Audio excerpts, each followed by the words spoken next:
오늘은 평소보다 더 아름답고 기운이 넘치는구려. 아이 참 부끄럽사옵니다.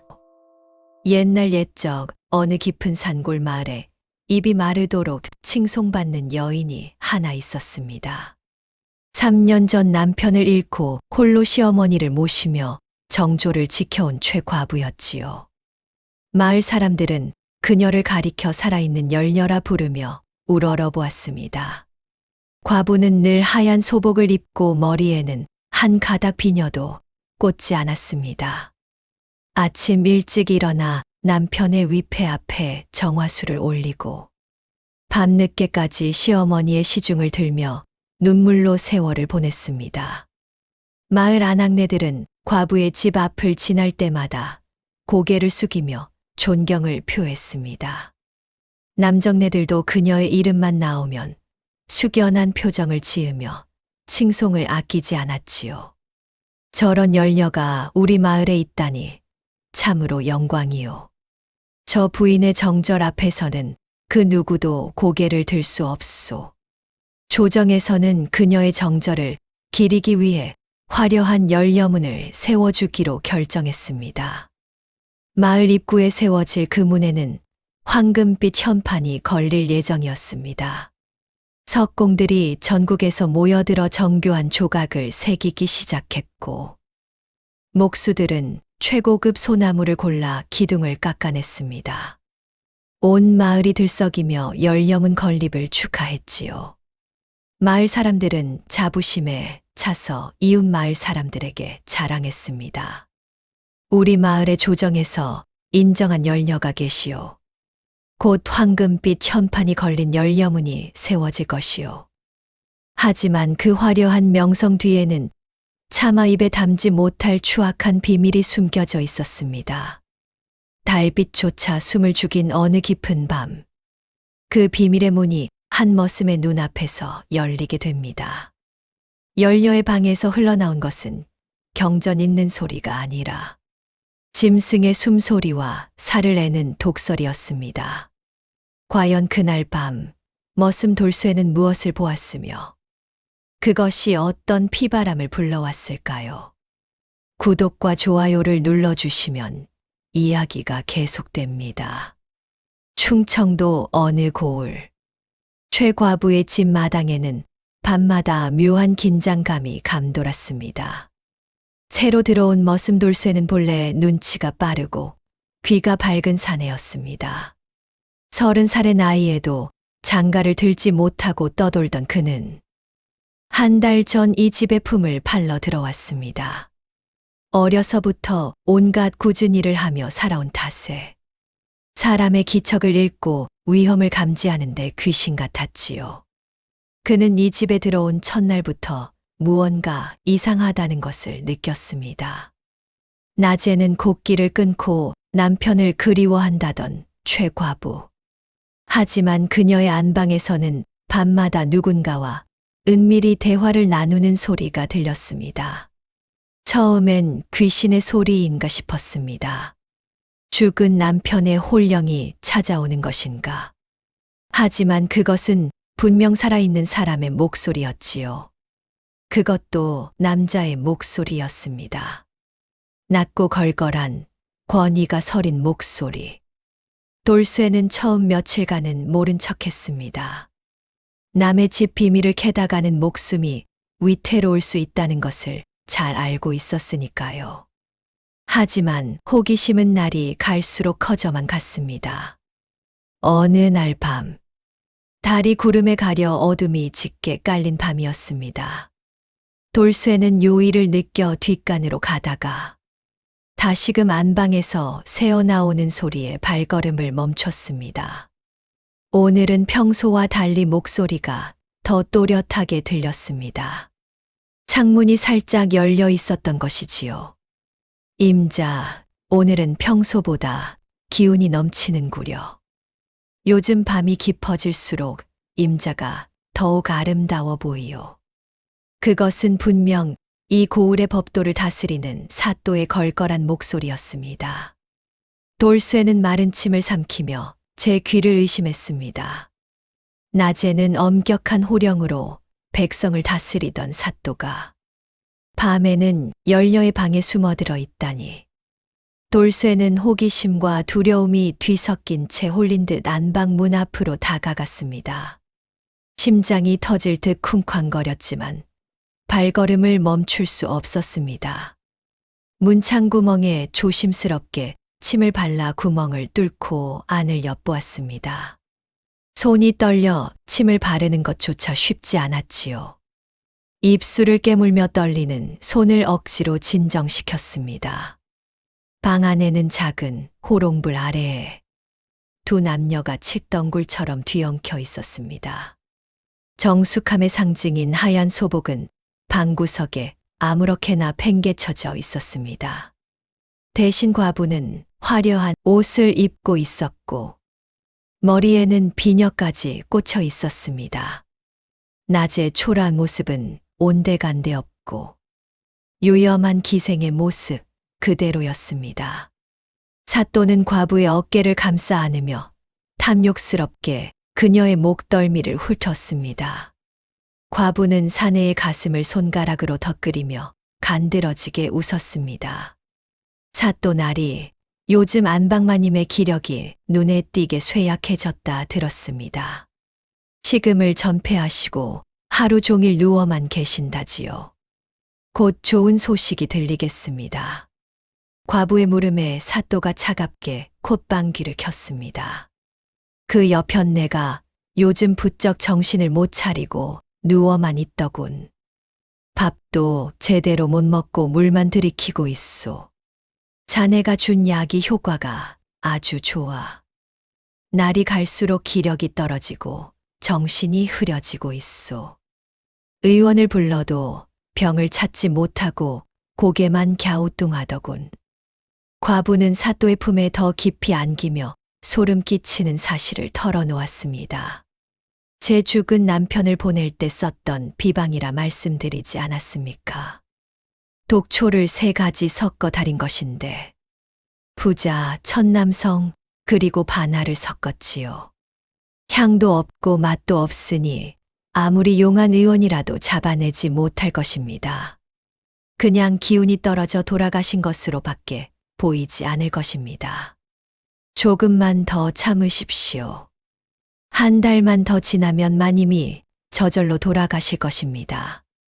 그때 제가 열여문을 하사받으면 그때는 제가 떳떳이 나리의 후처로 들어갈 수 있지 않겠습니까? 누가 감히 우리를 의심하겠습니까? 모든 것이 나리의 뜻대로 될 것입니다. 돌쇠는 문틈 사이로 이들의 대화를 듣고 온몸에 털이 곤두서는 것을 느꼈습니다. 숨소리조차 죽인 채 입술을 깨물었습니다. 최 과부의 남편은 병으로 죽은 것이 아니었습니다. 아내의 손에 독살당한 것이었습니다.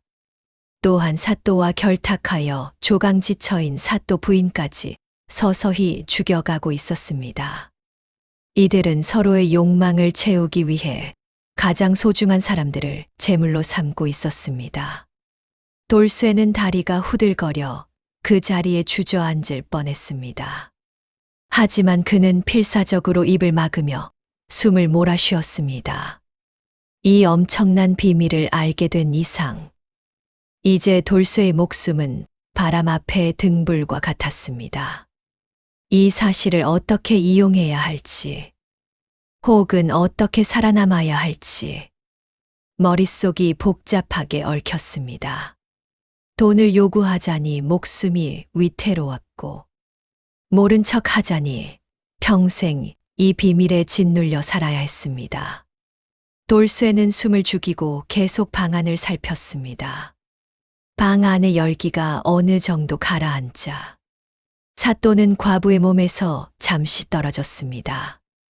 땀에 젖은 이마를 소매로 닦으며 일어난 사또는 구석에 놓여있던 낡은 괴짝으로 다가갔습니다. 괴짝 위에는 먼지가 수북이 쌓여 있었습니다.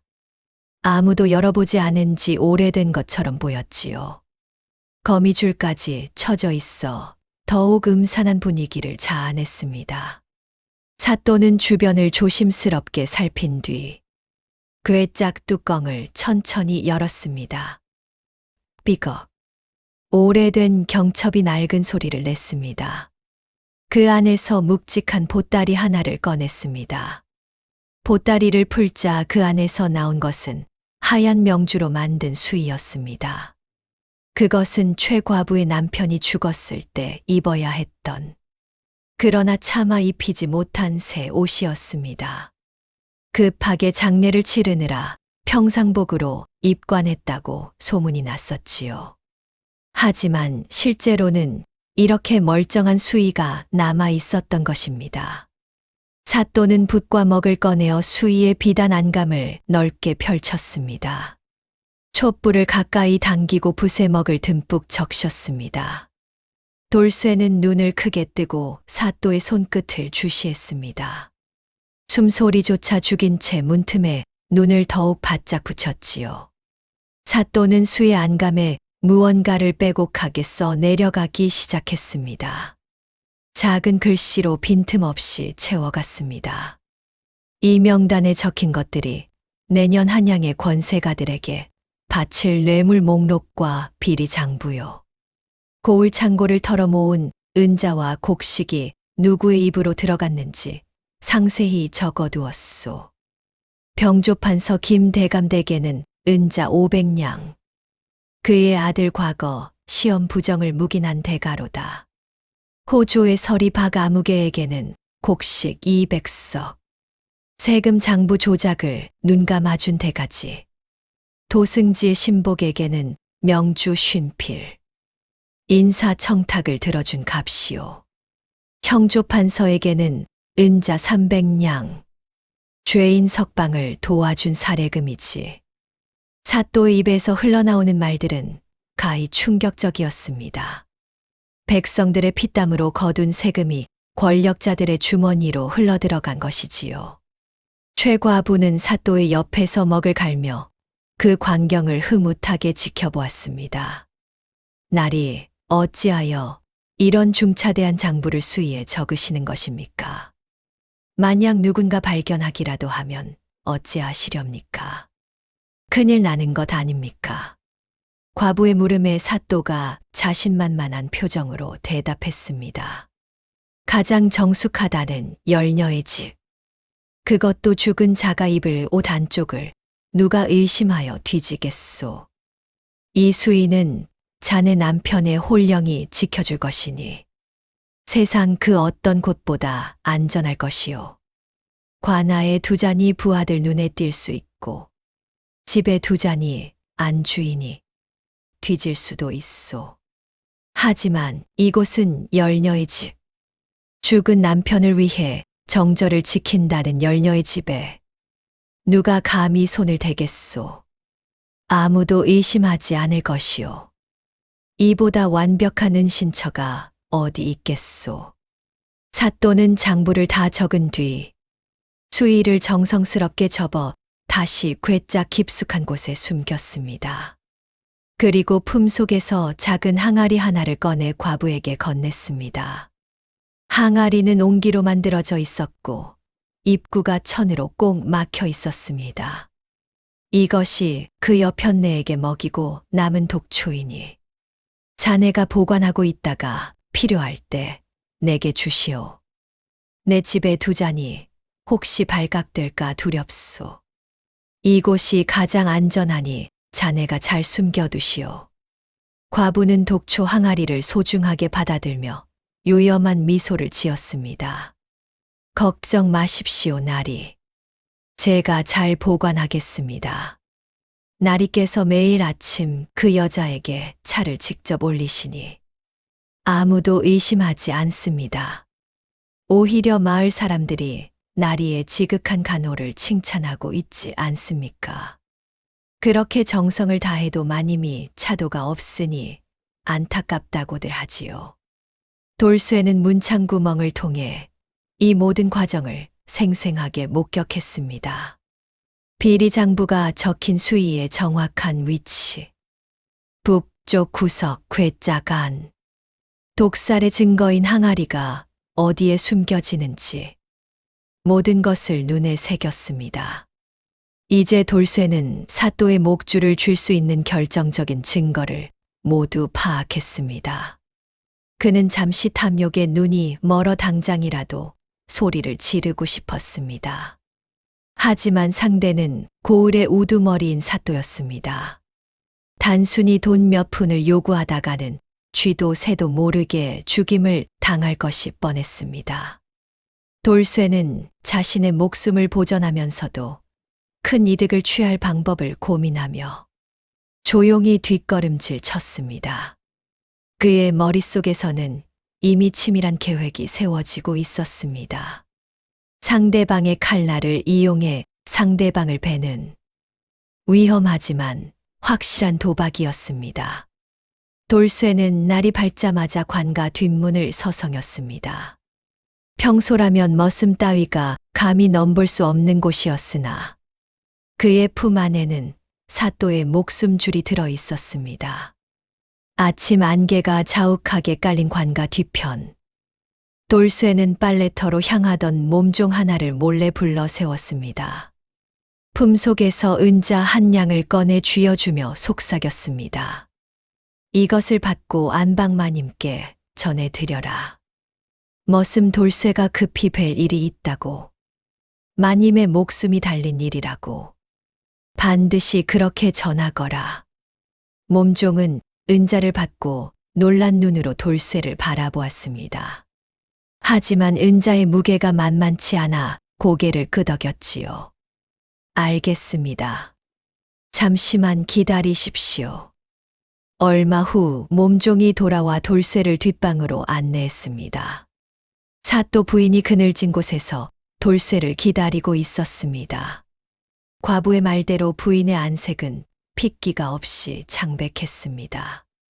뺨은 움푹 꺼져 있었고 눈동자는 초점이 흐릿했습니다. 하지만 남편의 외도를 짐작하고 있던 그녀의 눈동자에는 서슬퍼런 도끼가 서려 있었습니다. 돌쇠는 부인의 발치에 엎드려 어젯밤 목격한 모든 사실을 낱낱이 고발했습니다. 마님, 사또 나리가 최과부와 짜고 마님을 서서히 죽이려 하고 있습니다. 이미 과부의 남편도 같은 독초로 목숨을 잃었습니다. 마님께서 요즘 드시는 약에 독이 들어 있습니다. 부자, 천남성, 반하를 섞은 독초입니다. 부인의 몸이 파르르 떨렸습니다. 하지만 그녀는 비명 대신 차가운 물음을 던졌습니다. 그것을 내가 어찌 믿겠느냐. 증거도 없이 주인을 모함한 죄는 죽음뿐이다. 내 목숨이 아깝지 않느냐. 돌쇠는 기다렸다는 듯 사또가 수위에 적은 비리 장부와 독초 항아리의 위치를 일러주었습니다. 마님, 제 목숨을 걸고 말씀드립니다. 과부의 안방 북쪽 궤장 밑에 숨겨진 수의를 보십시오.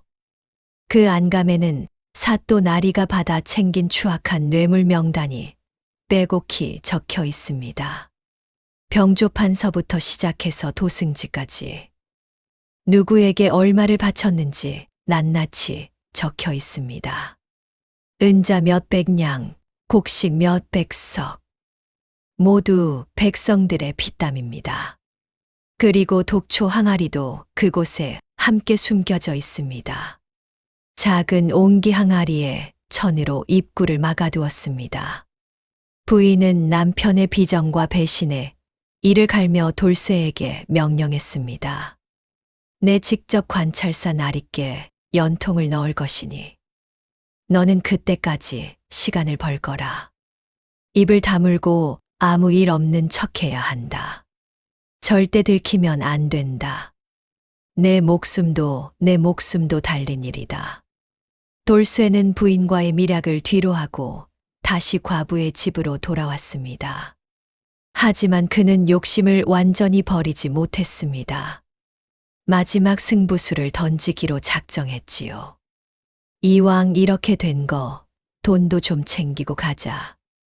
그날 밤 돌쇠는 과부가 혼자 있을 때를 노려 다가갔습니다. 심장이 쿵쾅거렸지만 욕심이 두려움을 이겼습니다. 마님, 어젯밤 사또께서 수위에 적으시던 글귀들이 참으로 흥미롭더군요. 병조판서, 호조판서, 도승지. 참으로 화려한 이름들이 즐비하던데요. 최 과부의 얼굴이 순식간에 굳어졌습니다. 눈빛이 차갑게 변했지요. 내가 무슨 소리를 하는 게냐.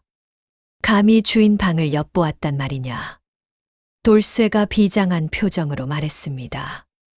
입을 닫는 대가로 전대 넉넉히 챙겨주시면 내 오늘로 이 고을을 떠나겠습니다. 아무도 모르는 먼 곳으로 가서 평생 입을 다물겠습니다. 제 목숨도 아까우니까요. 최 과부는 당황한 기색 없이 서늘하게 미소 지으며 말했습니다. 좋다. 내 말대로 하마. 하지만 지금은 밤이 깊었으니 내일 아침 해 뜨기 전에 오너라. 은자를 넉넉히 챙겨주마. 아무도 보지 않는 새벽에 받아가거라. 사람들 눈에 띄지 않게. 돌쇠가 의심스러운 표정을 지었습니다. 정말 주시겠습니까? 도망가시는 건 아니겠지요. 과부가 차갑게 웃었습니다. 어디로 도망을 가겠느냐. 내일 새벽동이 트기 전에 오너라. 약속하마. 돌쇠는 반신반의하며 자신의 처소로 돌아갔습니다. 과부는 즉시 사또에게 밀서를 보냈습니다. 한밤중에 사또가 몰래 과부의 집으로 왔습니다. 머슴 놈이 우리의 비밀을 알았습니다. 내일 새벽에 돈을 달라고 합니다. 사또의 얼굴이 일그러졌습니다. 저 놈을 살려두면 우리 목이 달아난다. 내게 묘책이 있으니 내 말대로 하시오. 사또는 품속에서 관아 인장을 꺼내 과부에게 건넸습니다. 내일 새벽 이것을 가죽 주머니에 넣어 저 놈에게 주시오. 내가 포졸들을 미리 숨겨두겠소. 저 놈이 주머니를 받는 순간 덮치는 것이요. 관인을 훔친 도둑으로 몰면 끝이요. 과부가 고개를 끄덕였습니다. 알겠습니다, 나리. 다음 날 새벽. 동이 트기 전 어둠이 짙을 때. 돌쇠가 조심스럽게 과부의 집으로 왔습니다. 주변을 살피며 안방으로 들어갔지요. 과부는 가죽 주머니 하나를 돌쇠에게 내밀었습니다. 여기 있다. 받아서 빨리 떠나거라. 돌쇠가 주머니를 움켜쥐는 순간 대기하던 포졸들이 사방에서 들이닥쳐 그를 덮쳤습니다. 주머니 속에서 나온 것은 금전이 아니라 사또의 관아 인장이었습니다. 이 머슴놈이 감히 관인을 훔치고 과부를 겁탈하려 했다. 당장 잡아 가두어라. 사또는 돌쇠가 입을 열 기회조차 주지 않고 당일 해가 지기 전 즉결 처형을 명했습니다. 돌쇠는 포졸들에게 끌려가며 절규했지만 아무도 그의 말에 귀 기울이지 않았습니다. 억울합니다. 제 말을 들어주십시오. 저들이 저를 함정에 빠뜨렸습니다. 하지만 포졸들의 곤장만이 그의 등을 내리쳤습니다. 고을 처형장에는 피 냄새를 맡으려는 구경꾼들이 인산인해를 잃었습니다. 돌쇠는 형장의 이슬로 사라질 처지에 놓여 밧줄에 꽁꽁 묶인 채 무릎을 꿇었습니다. 얼굴은 포졸들에게 얻어맞아 피투성이가 되어 있었고 옷은 찢어져 거지꼴이었습니다. 한쪽 눈은 부어서 제대로 뜨지도 못했지요. 사또는 높은 단상에 앉아 최과부와 은밀한 눈짓을 나누며 승리의 미소를 지었습니다. 과부는 하얀 소복을 입고 슬픈 표정을 지으며 앉아 있었습니다. 마치 정말로 모욕을 당한 열녀처럼 연기를 하고 있었지요. 죄인 돌쇠는 관인을 훔치고 열녀를 욕보인 죄로 엄벌에 처한다. 이런 악한 놈은 본보기로 삼아야 하느니라. 백성들이여 똑똑히 보거라. 국법을 어긴 자의 최후가 어떠한지. 사또의 호령의 망나니가 칼에 술을 뿜으며 기괴한 춤을 추기 시작했습니다. 칼날이 햇빛을 받아 번쩍번쩍 빛났습니다. 구경꾼들은 숨을 죽이고 그 광경을 지켜보았습니다. 어떤 이는 돌쇠를 동정했고 어떤 이는 사또의 위험에 고개를 숙였습니다. 저 불쌍한 것 좀 보게. 정말 저런 짓을 했을까? 아이고 열녀를 욕보이다니. 죽어 마땅하지. 돌쇠는 공포에 질려 사또 부인의 약속만을 간절히 떠올리며 하늘을 우러러 보았습니다. 부인께서 약속을 지켜주실 것이다. 반드시 관찰사가 올 것이다. 조금만 더 버텨야 한다. 망나니의 칼날이 햇빛을 받아 번쩍였습니다. 칼날이 돌쇠의 목줄기를 내려치려는 찰나 멀리서 우렁찬 나팔 소리가 들려왔습니다. 빠라라라라. 관찰사 날이 행차여. 모두 동작을 멈추어라. 모두의 시선이 고을 입구로 향했습니다. 수백 명의 관군이 처형장을 순식간에 포위했습니다. 말발굽 소리가 천둥처럼 울려 퍼졌고 깃발이 바람에 펄럭였습니다. 사또는 당황하여 자리에서 일어났습니다. 얼굴이 새파랗게 질렸지요. 손이 떨려 부채를 떨어뜨렸습니다. 이미 관찰사의 가마가 단상 앞에 멈춰 섰습니다. 가마 옆에는 창백하지만 단호한 표정의 사또 부인이 서 있었습니다. 그녀는 비록 병색이 역력했지만 눈빛만은 칼날처럼 날카로웠습니다. 관찰사가 가마에서 내렸습니다. 위험 있는 관복에 서슬퍼런 눈빛. 그는 사또를 노려보며 호통쳤습니다. 사또 내 놈이 감히 백성을 속이고 조정을 기만했느냐. 사또 부인은 관찰사 앞에 엎드려 남편의 죄상을 담은 고발장을 정식으로 제출했습니다. 날이 저 사또는 조강지처인 저를 독살하려 했으며 과부와 결탁하여 국법을 어지럽혔습니다. 증거가 모두 여기 있습니다. 사또는 부인을 미친 여자로 몰아가며 소리쳤습니다. 전연이 정신이 나갔습니다. 관찰사 날이 저희 아내가 병으로 정신이 온전치 못합니다. 헛소리를 짓거리고 있습니다. 하지만 부인의 목소리는 더 높고 날카로웠습니다. 제가 이미 증거의 위치를 파악했습니다. 과부의 집 안방 북쪽 벽 뒤에 비리 장부가 적힌 수의가 숨겨져 있습니다. 부인의 신호를 받은 관군들이 곧바로 최 과부의 집으로 달려갔습니다. 사또와 과부는 서로의 얼굴을 바라보며 사시나무 떨듯 몸을 떨기 시작했습니다. 그들이 가장 안전하다고 믿었던 곳이 곧 무너질 순간이 다가오고 있었습니다. 처형장 한복판에 서늘한 침묵이 내려앉았습니다. 관찰사의 엄명에 따라 관군들이 최 과부의 집 안방 북쪽 벽을 사정없이 헐어냈습니다. 쿵쿵 망치질 소리가 마을 전체에 울려 퍼졌습니다. 벽돌이 무너지고 흙먼지가 피어올랐습니다. 사또가 세상에서 가장 안전하다고 믿었던 그 궤짝 아래에서 낡은 명주 보따리가 모습을 드러냈습니다. 관군이 보따리를 들고 처형장으로 돌아오자 사또의 얼굴은 이미 핏기가 가신 송장과 다름없었습니다. 관찰사가 직접 보따리를 풀고 그 안에 든 하얀 수의를 넓게 펼쳤습니다. 햇살 아래 드러난 수의의 안감에는 사또의 거친 필체로 적힌 추악한 명단이 빼곡히 새겨져 있었습니다. 뇌물을 준 자들의 이름과 그들이 받은 은자의 액수, 그리고 창고에서 빼돌린 곡식의 수량까지 상세히 적혀 있었지요. 관찰사가 명단을 한 줄 한 줄 읽어 내려갈 때마다 구경하던 백성들의 분노 섞인 웅성거림이 파도처럼 번졌습니다. 병조판서 김대감댁 은자 500냥, 호조서리 박아무개 곡식 200석, 도승지 신봉 명주 쉰필. 이것이 우리의 세금이었단 말이냐? 우리가 굶주리며 바친 세금이.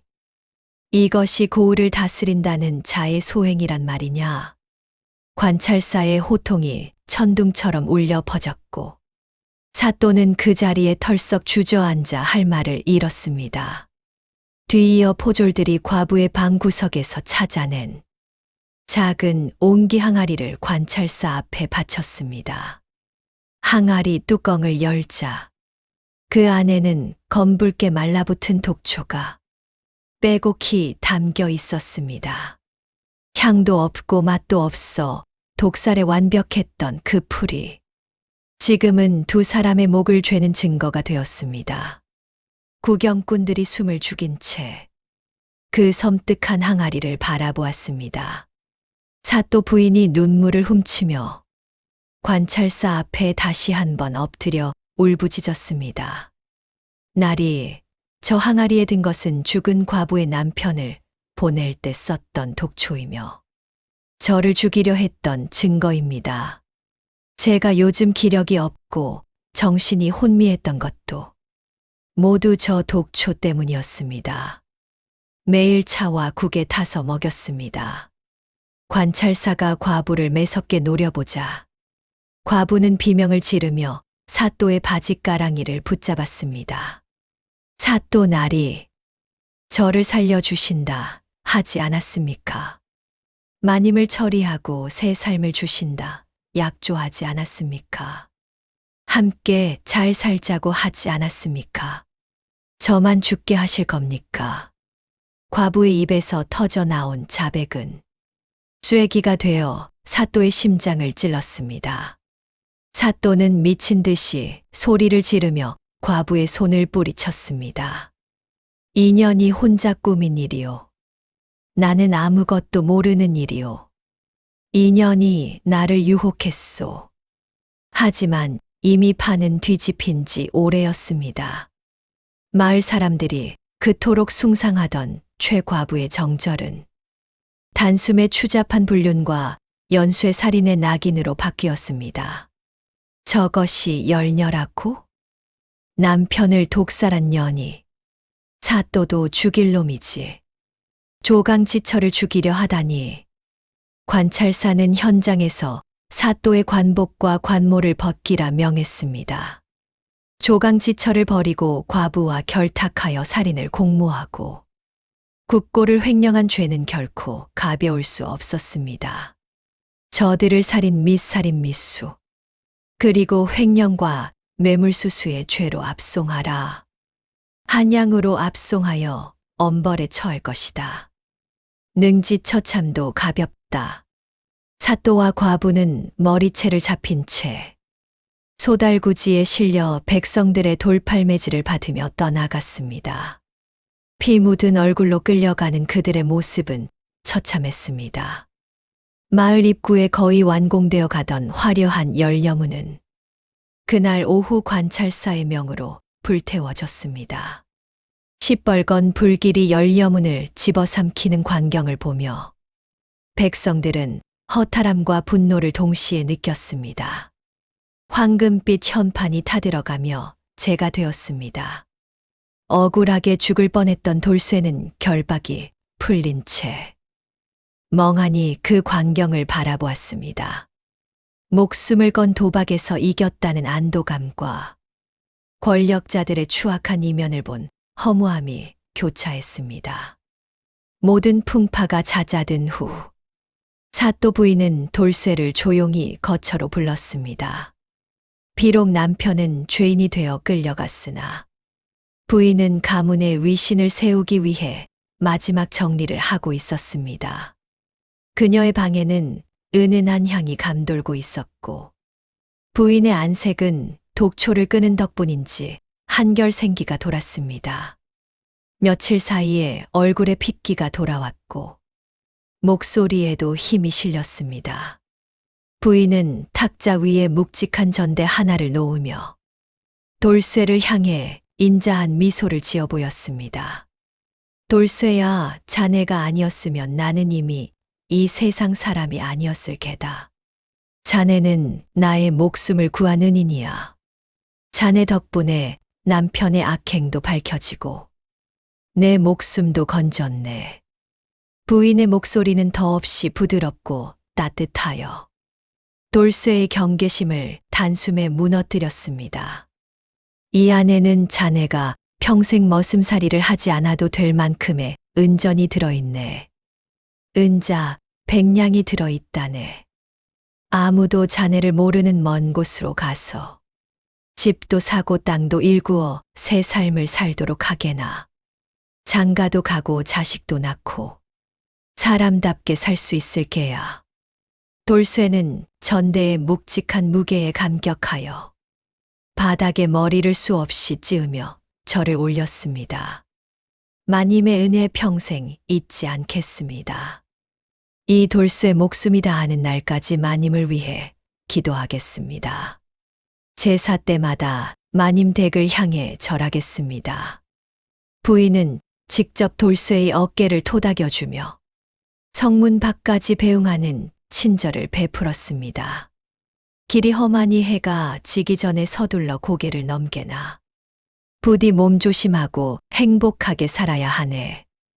다시는 이런 험한 일을 겪지 말고 평범하게 농사나 지으며 살게나. 부인의 인자한 눈빛에 돌쇠는 가슴 깊이 감동하며 다시는 이 고을을 돌아보지 않겠노라 다짐했습니다. 돌쇠는 보찜에 전대를 꽉 묶고는 가벼운 발걸음으로 마을 뒤편 험한 산길을 오르기 시작했습니다. 전대 속 은전들이 부딪히는 짤랑거리는 소리가 돌쇠의 귀에는 세상 그 어떤 음악보다 달콤했습니다. 이제 나도 사람 노릇 좀 하고 살겠구나. 땅도 사고 장가도 가고 아들도 낳고 딸도 낳고. 하지만 돌쇠가 마을을 완전히 벗어나 깊은 숲길에 접어들었을 때였습니다. 그를 인자하게 배웅하던 부인은 돌쇠의 모습이 멀어지자마자 그녀의 미소는 순식간에 차가운 서리로 변했습니다. 부인은 대기하고 있던 자신의 사가 소속 무사들에게 조용히 고개를 끄덕였습니다. 내 남편의 수치와 가문의 비리를 아는 입은 산 자보다 죽은 자가 더 확실히 닿는 법이지. 저자를 조용히 처리하라. 흔적도 남기지 말고 시체도 찾지 못하게 깊이 묻어라. 무사들이 검은 옷으로 갈아입고 숲 속으로 사라졌습니다.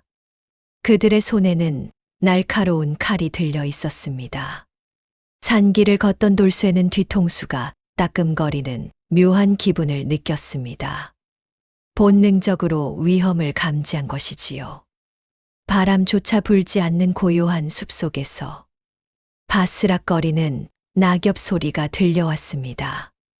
누구냐? 돌쇠가 의아한 표정으로 뒤를 돌아보는 순간 안개 낀 덤불 속에서 검은 옷을 입은 자객 3명이 그림자처럼 나타났습니다. 그들의 손에 들린 칼날은 차가운 달빛을 받아 서늘한 살기를 내뿜고 있었습니다. 돌쇠는 그제야 부인의 인자한 미소가 자신을 죽음으로 몰아넣기 위한 독이 든 독주였음을 깨달았습니다. 이 인연이 나를 살려주세요. 그는 비명을 지르며 산 아래로 내달리기 시작했습니다. 하지만 노련한 자객들의 추격을 따돌리기에는 역부족이었습니다. 숲속에서는 돌쇠의 절규가 짧게 울려 퍼졌습니다. 으악! 이어 쇠가 부딪히는 소리. 그리고 무언가 쓰러지는 둔탁한 소리. 쿵! 곧이어 섬뜩한 정적만이 다시금 자리를 잡았습니다. 전대 속의 은전들은 주인을 잃은 채 핏물에 젖어 차가운 바닥에 흩어졌습니다. 사또 부인은 성벽 위에서 멀리 산등성이를 바라보며 조용히 찻잔을 내려놓았습니다. 세상에는 영원한 비밀도 영원한 동지도 없다는 냉혹한 진리만을 남긴 채 숲속에서 까마귀 한 마리가 날아올랐습니다. 까악까악. 그것이 돌쇠의 마지막 혼이었는지 아무도 알 수 없었습니다. 마을 사람들은 한동안 돌쇠의 행방을 궁금해했지만 이내 잊혀졌습니다. 사또 부인은 남편이 남긴 재산을 정리하고 조용히 친정으로 돌아갔습니다. 그녀는 평생 과부로 살며 자선 사업에 힘썼다고 합니다. 하지만 밤마다 그녀의 꿈속에는 피투성이가 된 돌쇠가 나타나 은전을 흔들며 노려보았다고 전해집니다. 긴 이야기를 들어주셔서 감사합니다.